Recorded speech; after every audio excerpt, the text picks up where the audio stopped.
Isang mapagpalang umaga sa ating lahat, mga kapatid ko kay Kristo.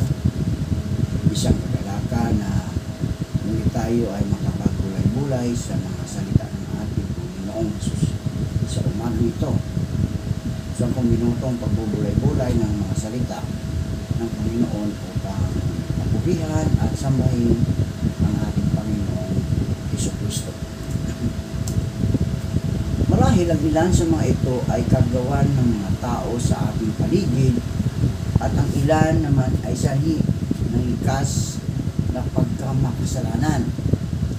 Sa kabila nito, nagpasalamat tayo sa Panginoon dahil sa bawat pangyayari na nagaganap sa atin. Alam niya ang mga ito at hindi niya hahayaang tayo ito ay manugmok sa atin.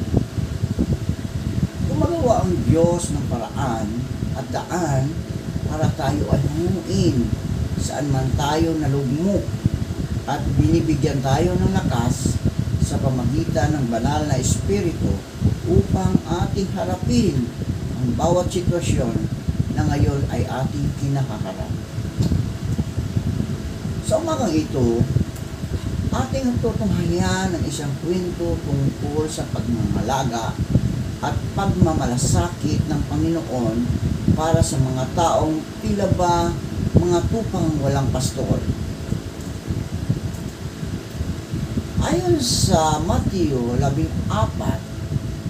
13 hanggang 21, nang marinig ni Jesus ang pagkamatay ni Juan, sumakay siya sa bangka at pumunta sa isang lugar na walang tao. Ngunit nang mabalitaan naman iyon ng mga tao, sila ay naglakad papalabas sa kanilang bayan at sinundan si Jesus. Pagdating ni Jesus sa dalampasigan, nakita niya ang napakaraming taong iyon. Nahabag siya sa kanila at pinagaling niya ang mga may sakit na dala nila. Nang dapit hapon nang lumapit sa kanya ang mga alagad, sinabi nila, "Malapit na pong lumubog ang araw at liblib ang lugar na ito. Papuntahin na po ninyo sa mga kalapit na layon ang mga tao upang makabili ng kanilang makakain. Hindi na sila kailangang umalis. Bigyan niyo sila ng makakain," sabi ni Jesus. Sumagot sila, "Wala po tayong pagkain kundi 5 tinapay lamang at 2 isda. Dalhin ninyo rito," sabi niya. Pinaupo niya sa damuhan ng mga tao. Kinuha ang 5 tinapay at 2 isda. Tumingala siya sa langit at nagpasalamat sa Diyos. Pinaghati-hati niya ang mga tinapay at inuutos sa mga alagad na ipamahagi iyon sa mga tao. Nakakain at nabusog ang lahat. Nang ipunin ng mga alagad ang natirang pagkain, nakapuno pa sila ng 12 kaing ng tinapay. May 5,000 lalaki ang nakakain bukod pa sa mga babae at mga bata.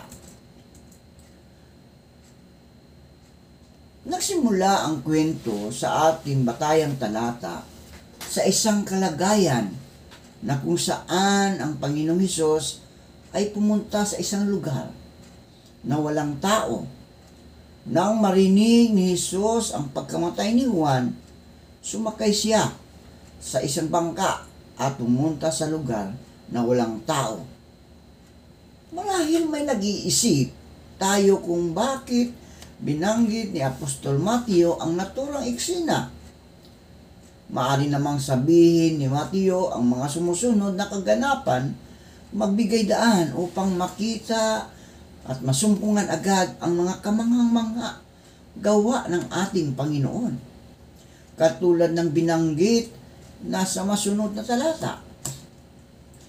Binigyan pansin ni Mateo ang true human entity ni Jesus.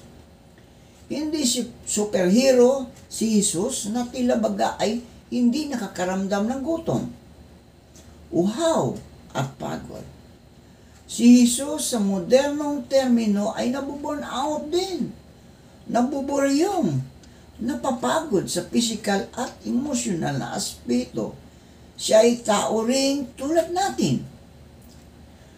Kaya minarapat niyang simulan ang kanyang gawain sa pamagitan ng pag-atras o pagpunta sa lugar na walang tao. Marahil isang lugar na tahimik, sariwa, may magandang tanawin at pagkakataon upang makaniig niya pang higit ang Diyos Ama. Sa madaling salita, nag-retreat muna si Jesus mula sa kanyang pangkaraniwang takbo ng buhay, hindi upang talikuran at takasan ang atas ng Diyos Ama, kundi upang harapin ang mga ipinagkatiwalang gawain sa diwa at oras at sandali ng katahimikan. Sa matahimik na sandali, napapakinggan natin ang boses ng Diyos. Ito man ay sa pamagitan ng kalikasan at iba pang paraan na atin siyang masusumpungan. Sa katahimikan ay ating masusuri ang ating mga sarili, ang mga kakulangan at kahinaang nagawa natin sa harap ng Diyos at ng ating kapwa. Buhat sa mga ganitong paraan, nakita ni Jesus ang kahalagahan ng pagpapahinga. Kailangan natin ang pisikal na pamamahinga upang magkaroon ng malinaw na kaisipan, wastong karunungan at wastong pagpapasya. At sa gayon ay nabibigyan daan natin ang kahulugan ng espiritualidad, isang uri ng espiritualidad na hindi hiwalay sa pisikal na kalagayan ng tao. Isang uri ng espiritualidad na pinag-isa ng Panginoong Hesus at kanyang pinagtagpo sa pamagitan ng kanyang katangian bilang tao at bilang anak ng Diyos. Sa pananahimik ni Hesus, siya ay nagpapanibagong lakas at mula sa ganitong kalagayan ay kanya pa ring tinupad at ipinagpatuloy ang kalooban ng Diyos Ama. Sa kabila ng kapaguran at burnout mode ni Jesus, ay kanya pa ring binigyang pansin ang mga taong may sakit. Kung tutuusin, maaari namang iwasan ni Jesus ang bulto ng mga tao na naroon. Pwede rin niyang magdahilan o ang pinakamabilis na paraan, umalis na lamang siya sa lugar na dapat ay nagpapahinga at nagpapalakas na lamang siya. Isa sa mga katangian ng Panginoong Hesus ang pagiging mapagmalasakit at mahabagin. Ito ay kapahayagan at refleksyon ng mga katangiang taglay ng Diyos Ama. Ang Diyos na mula noon hanggang ngayon ay nagpapadama ng pagmamahal, malasakit at habag sa bawat isa sa atin. Naging instrumento si Jesus sa kung paanong mula sa kaluwalhatian ay dumatal, nagkatawang tao at nakipamuhay na tulad natin ang Diyos na sumasa atin. Maaari ding namang piliin ni Jesus ang mga tao sa kanyang pagagalingin, no? Mga tao na kanyang papagalingin. Subalit, dahil dala niya ang representasyon ng imahe ng Diyos, ang kanyang pagmamalasakit ay tumagos sa lahat ng uri ng tao. Di alintana ang estado sa buhay, kasarian at maduming nakaraan. Bagkus ang lahat ay may puwang sa kanya, walang pagtatangi at walang pagpataw ng mga pamantayan. Tanging pamantayan lamang na nais ni Jesus ay ang pagkilala sa kanya bilang Panginoon at tagapagligtas. Ang may pagpapakumbabang paglapit sa kanya, ang pagnanais na magsisi at magbalik loob, ang pagsusumikap na mamuhay ng may kabanalan at ng may pagsunod sa kanyang kalooban, at lalo't higit ang paglingkuran, papurihan at sambahin ang Diyos. Maraming mga interpretasyon ang maaari nating bigyang tuon sa talatang ito, particular sa versikulo 17 hanggang 21. Una, ay kinilala ni Jesus na merong mas nakakahigit sa kanya, at ito ay ang Diyos Ama na nagsugo, nagbigay atas at tungkulin upang isakatuparan ang kanyang kalooban. Isang pagpapakita na bagaman si Jesus ang isinugong anak ng Diyos, buong kapakumbabaan siyang lumapit sa Diyos Ama at binigyang daan ang kanyang pagiging lingkod sa pamagitan ng pagiging tagapagpatupad ng buong layon at nais ng Diyos tungo sa sangkatauhan. Mapapansin din na si Jesus ay nagpapasalamat sa Diyos Ama. Ang paraan ng kanyang pakikitungo sa Diyos ay hindi lamang sa pamagitan ng mga kahilingan o pabor. At bagkus ay iniugnay niya ang kanyang sarili sa diwa ng pagpapasalamat, ang pagpapasalamat tungo sa Diyos na pinagmumulan ng lahat ay isang pagkilala at pagpatibay na tayong lahat ay maging ang Panginoong Hesus ay nagpapasakop at nagbibigay halaga sa layunin ng Diyos mula noon, ngayon, at sa mga panahon pang darating. Hindi magiging ganap ang himala ng pagpapakain sa mga tao kung wala ang diwa at esensya ng pagsama-sama at pagbabahaginan. Sa parang ito, ay hindi lamang natin iniaasa ang mga pangyayari sa Diyos, kundi tayo rin ay may haambag at partisipasyon sa mga karanasan at mga mayor na kaganapan na may kaugnayan sa ating personal na buhay, sa buhay komunidad, sa buhay iglesia at buhay bilang bayan. Nakakain at nabusog ang lahat.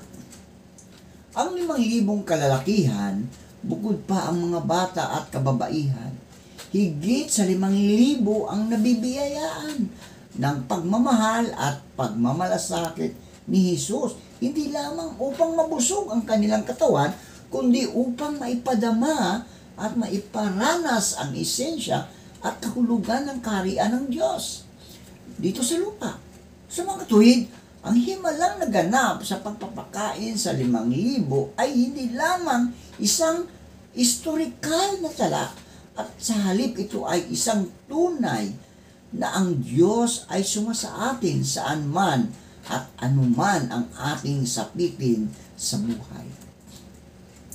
Ito ay hindi lamang kwento ng nakaraang pagpapakilala ng Diyos sa pamagitan ni Jesus, at bagkus ito ay isang kwento ng kasalukuyang pagkilos at kahulugan ng Diyos na nakaugnay sa ating praktikal na pang-araw-araw na pagtanaw at pagharap sa buhay.